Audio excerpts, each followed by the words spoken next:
Well, I was a tenant at her house. She had cameras watching me as I walked out of my own bathroom in my towel to head to my bedroom. Isn't that an invasion of her privacy? You're suing your brother for a loan on bail money. The bond was initially $50,000. We had to pawn some of his things. I didn't agree for a bond to myself. I didn't agree to none of that. Plaintiff Jennifer Walker claims her former landlord used a network of surveillance cameras to peep at her while she was wearing nothing but a towel. She's suing for $2,770. Defendant, Grace Ratto, claims the surveillance cameras were there for the plaintiff's safety, and she never looked at the tapes. She claims the defendant broke her lease and left her house destroyed. And nothing but the truth. It's case number 155 on the docket, Walker versus Ratto. Okay, and welcome to both of you. We have the plaintiff, Ms. Walker. You are suing your former landlord for $2,770 for overpayment of rent, security deposit, and a pet deposit. Tell me about it. Well, I was a tenant at her house. I rented a room for about 14 months total. A room at her house? Correct. Okay, not the whole house, just a room. Correct. Got it. She had cameras in the common spots when I moved in, and I was aware. One was in the living room, one in the dining room, and one in the hallway. Like a security camera? Correct. But inside the house? Yes, sir. At about 5 months of my tenancy, I asked her if they could be covered or turned off, and she declined. I didn't think I'd have a problem. Who's looking at these videos? She claimed that she had the only access, that nobody else had access, and that she didn't view them, but that was her word. Why would you put cameras on when you're renting it to somebody? Isn't that an invasion of her privacy? Not in the common areas. I had one in the hallway and in the living space, just 2 cameras. And they were there prior to her renting a room. And I was honest with her, I didn't view the cameras, and I was the only one who had access. But after 5 months of experiencing the constant clicking as I walked by, as I walked out of my own bathroom in my towel to head to my bedroom, having the camera click on and off, knowing that somebody was on the other side of that, potentially watching me. Yeah, wouldn't that, I mean, just, would you want a stranger having a camera on wherever you're walking in your home? If somebody really pushed their way in, that would be evidence for the police, and how could I look at her parents? Yeah, I had cameras, but sorry, they were off. Because she didn't want them on. Okay, go ahead. So I tried to put it out of my mind and move on with my life and make no big deal of it. But of course, as time went on, I just thought, you know, I've been here for a year. I've earned her trust. I've been a good tenant. We've had no issues. I'm going to ask her again. And again at a year, she said no. So I gave my 30-day notice based on this.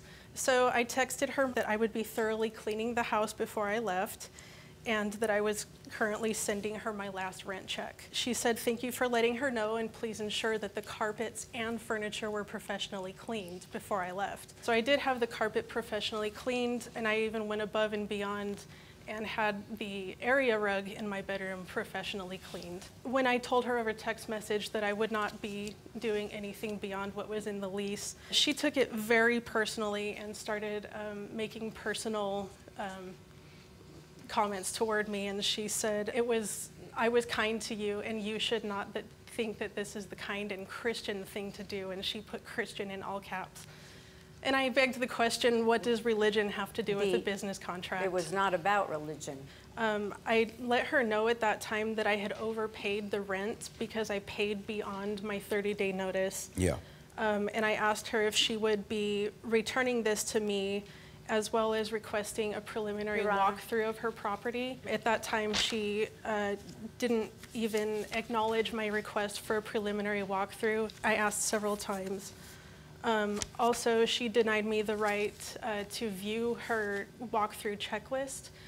She did not provide me with a copy of that, as the law requires. The move-in, move-out sheets, she was given a copy. She knew everything that we walked through together, and that was what was going to be looked at I was given And we did do a walkthrough. We did do a walkthrough the day that I left. She did not do a preliminary walkthrough letting me know of any checks and balances. I told her I would be gone on the 21st, and we did the walkthrough on the 21st.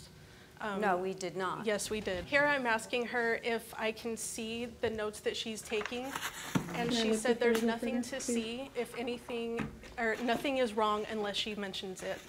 In the whole rest of the 45 minutes of video, she mentions nothing except for a spot on the floor. What are you I'm looking? going through the paperwork of the walkthrough. This is the checklist that she's doing during our walkthrough that she constantly refuses to let me see. Okay, let me see that.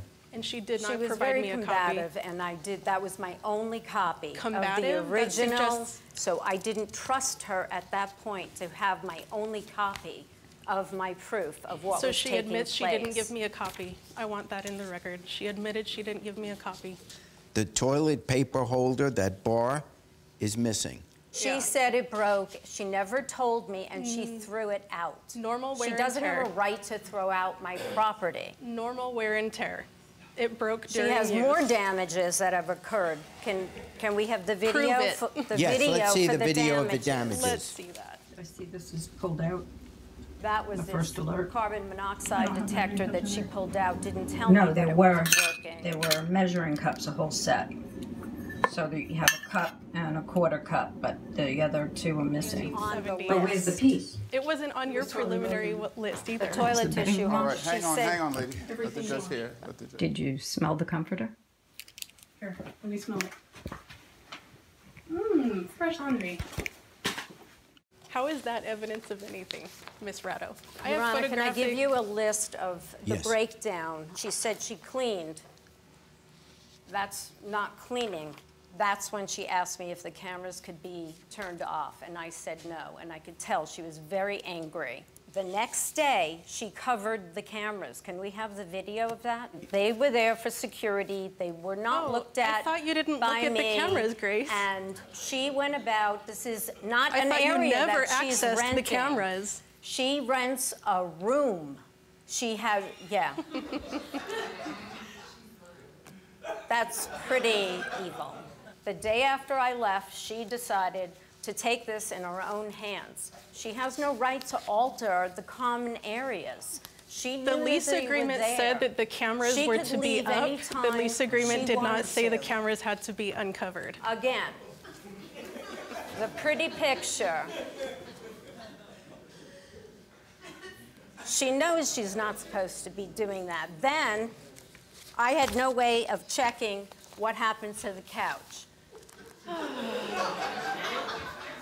And I couldn't sit on the couch. Why couldn't you sit on the couch? There was a film on the couch because of the dog being on the couch that she claims the dog was never on. A But film the dog on the was on the couch. couch. I had do you- somebody come to clean who took apart Your Honor, the as you- sectional, and there May was I? hair in there. Let me look, and This then I'm is going to her make... cleaning. This is the mold and damage that she caused to my carpet and my caused? wood floor. How do She I- promised to how do clean I go every about 2 weeks causing and mold? water the plants. Your Honor, may I? Yes. How do I go about causing mold? I'm a roommate in her Proceed. house. She was at that house 6 to 8 times in the 14 months that I was there, along with her husband, her daughter, her best friend, visitors, her friend's family came over. How do I, They weren't as a staying one there. roommate, cause mold? How do I be responsible for the entire upkeep of her I know. property? Well, You're that not is a good point. responsible for She's- anything. That's the scary part. You're a nurse. Okay. I have pictures as well showing Oh. the cleanliness of the house, if you would like to Okay. see. This is what's left of my carpet after the man had to do a mold removal process. Yeah. Yeah, but we don't know whether she's responsible, because you had other Correct. people was- there. You had other How- people there. She was watering the plants, and she was supposedly cleaning every 2 weeks. So I'm supposed to monitor your house for mold? Why aren't you, as No. the landlord? Did Why you aren't see the picture? All right. This is ridiculous. You are meticulous in how you want your place to look. Okay, and a lot of people are.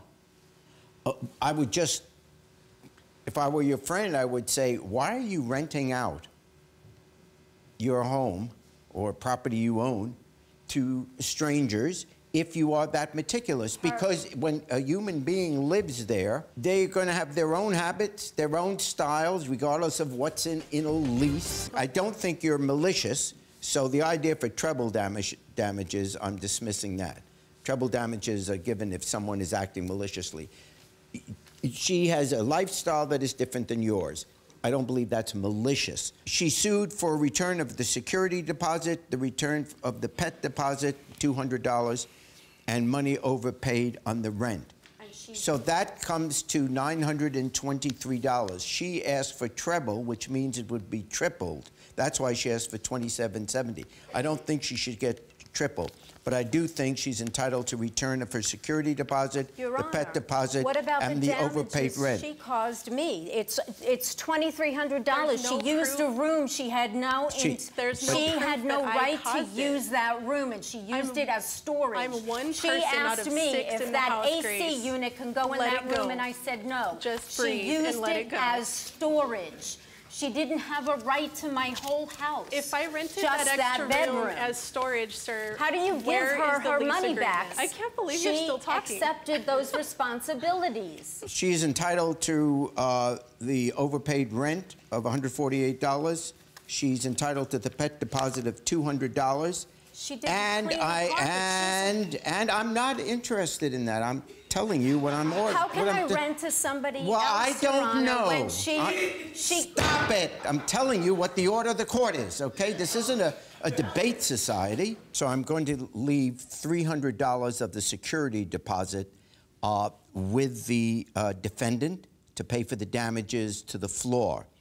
But the rest has to be returned. $275 for the remaining security deposit, $200 for the pet deposit, and $148 for the overpaid rent, for a total of $623. I'm happy that I got something, but I really feel like I was entitled to the triple damages because I feel like she really was malicious in all of it. That's the ruling.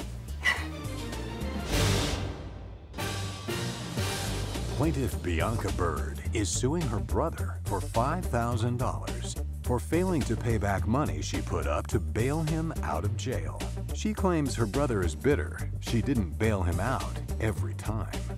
Defendant Damon McMickens says he thought his sister bailed him out simply because she cared about him. He says he doesn't owe her anything. Nothing but the truth?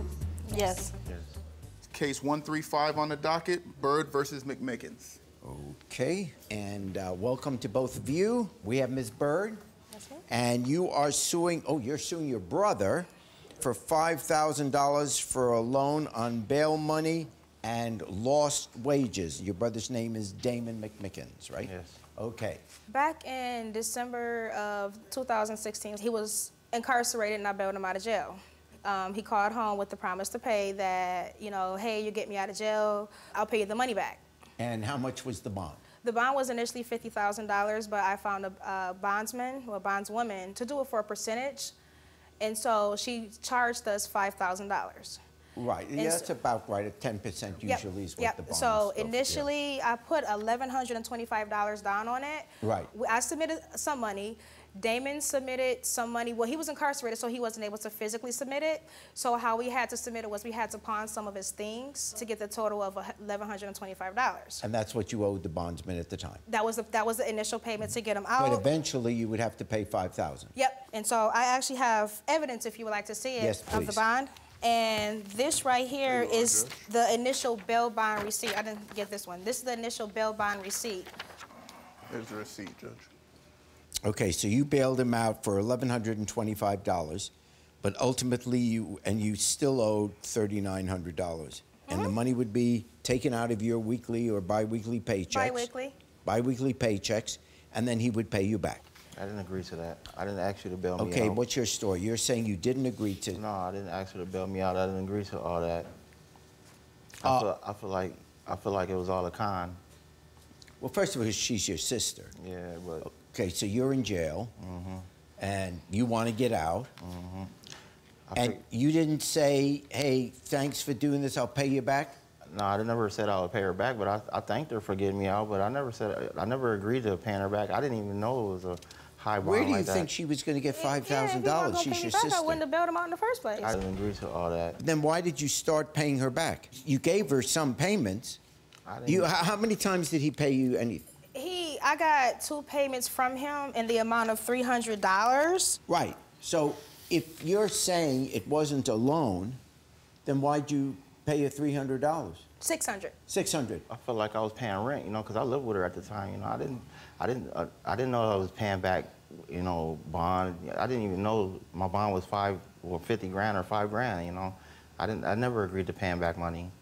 Wouldn't a man just step up and say, you know, sis, I'm not going to put this on you. I was the one that got in trouble. I was the one sitting in jail. You helped me. Of course, I'm going to give you the money back. Why should she have to pay for your mistake? It just doesn't seem fair, does it? No, that don't sound fair. So that's why she put up the money and she got you out of it. Not only did I get him out, like he got out, he was still living with me. And, you know, it wasn't just him, you know, his family was there. And so it was like, you know, I don't have this type of money just sitting around. I mean, I'm not going to lie. I'm not going to do that out the kindness of my heart. He just went to jail 3 times. Okay, I bailed him out the 2nd time.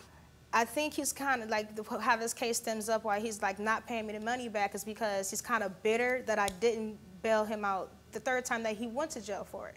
Here's the thing. You know, if you were sitting where I'm sitting and you were asked to make a judgment here, you would say, wow, yeah, the guy should pay his sister back.